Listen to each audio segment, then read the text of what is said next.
Egypt, Syria, and Jordan. And ever since then, the Saudis and the other Gulf countries, at the time in 1967, we had only Kuwait and Saudi Arabia, and the Sultanate of Oman.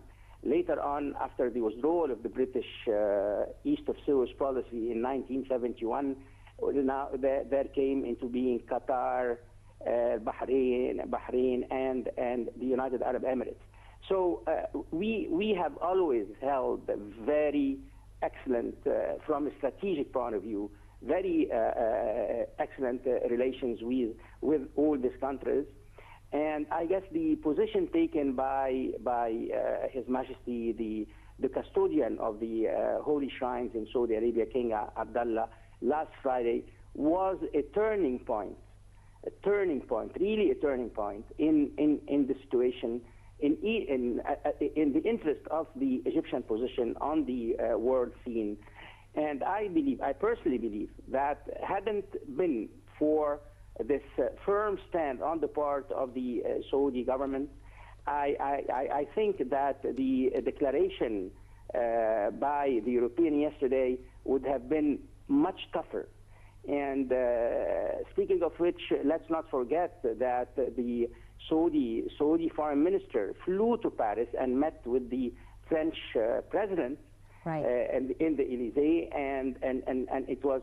I worked in our embassy in France for 4 years and a half in the 90s, and the scene, just to see the French president standing side by side with the foreign minister of a country, that was exceptional in French politics. Usually he stands with his counterpart, but with the foreign minister, that was something new for me as far as French politics are concerned. So I guess we have to admit that the position taken not only by Saudi Arabia, but by the United Arab Emirates and by Kuwait, supporting Egypt financially, politically, then that really made a great difference, and it has provided us with a much needed support on the international scene, particularly vis-a-vis the European Union and the United States. And right, in this context, when you review the articles published by the in the United States, in Washington Post and New York Times, you feel that they are not very happy for this alliance between Egypt and Saudi Arabia and Kuwait and the United Arab Emirates, because this alliance is really a dam, is a high dam between their plans for this area and Arab interests and the Egyptian or the Arab national security. Right. How far did Egypt manage to change this game of interests, especially for the United States, Mr. Ambassador? Well, I guess the Egyptian people on June 30th overturned the table over whoever was trying to impose his will on this part of the world. And I guess the big loser, we have two big losers, regionally speaking. Turkey on the one hand and another Gulf country on the other hand.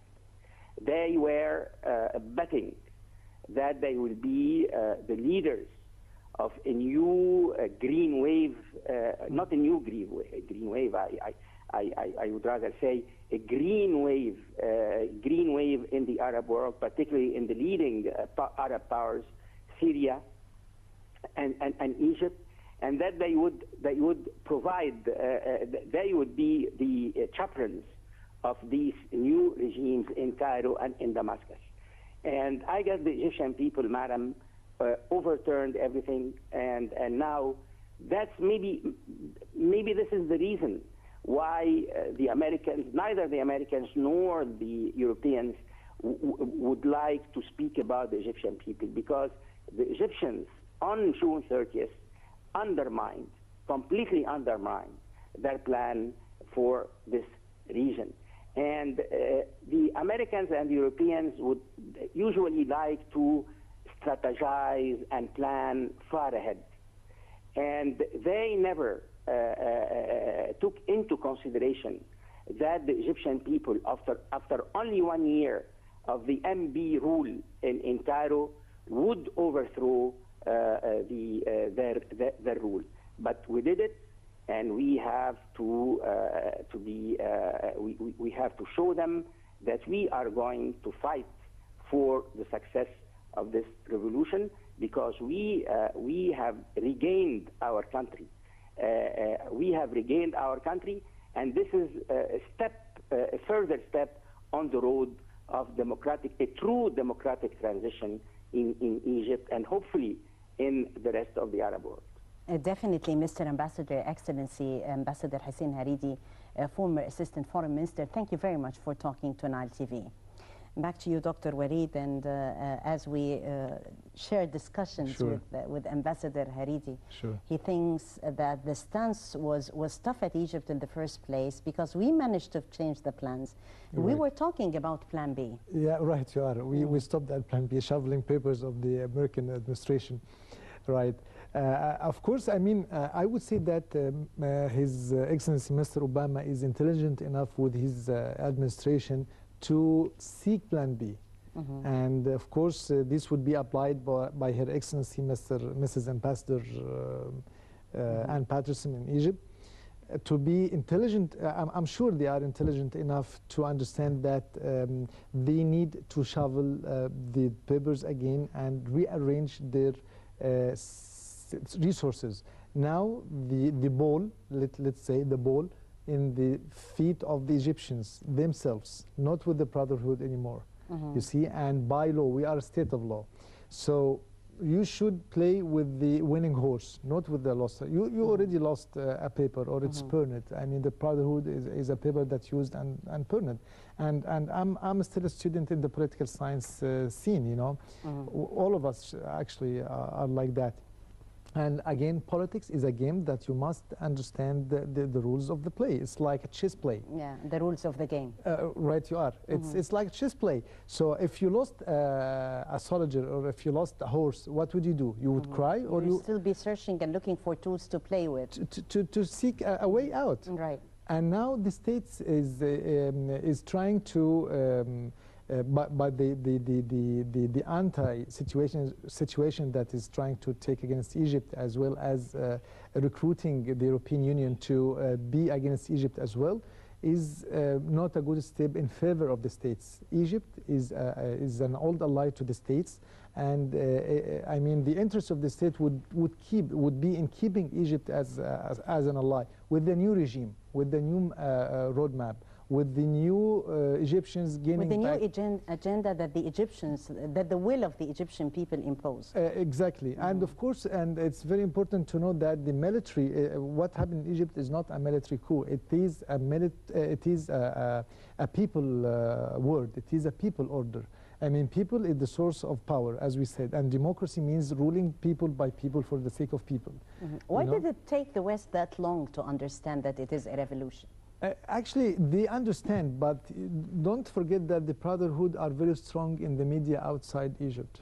You know, they have good connections, and they could show up in channels and media outside Egypt. And the regime in Egypt, the current regime, is not a proactive, actually. The regime must be a proactive, which means that they should move before the others people think of moving. You see, but we only react. And the reaction comes late too.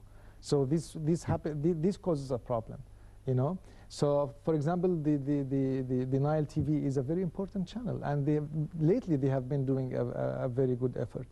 I mean, and of course, sensing the dangers of the situation. We need more bridges of communication. Right, you need more bridges. That would reach out to the outside world. Right, you are. You need to go as a channel to the outside. You need to go to Europe, you need to go to London. You yourself as a channel, you as an anchor need to go there, covering conferences, covering meetings, symposiums.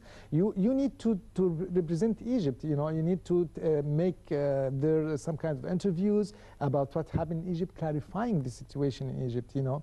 Of course, what the Nile TV has been doing lately is very good. They are doing more than their best, actually. All the crew on Nile TV, I'm very pleased with their efforts, actually.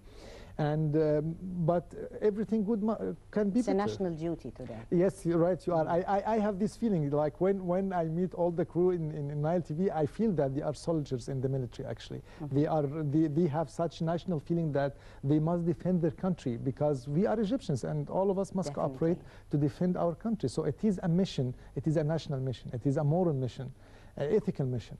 But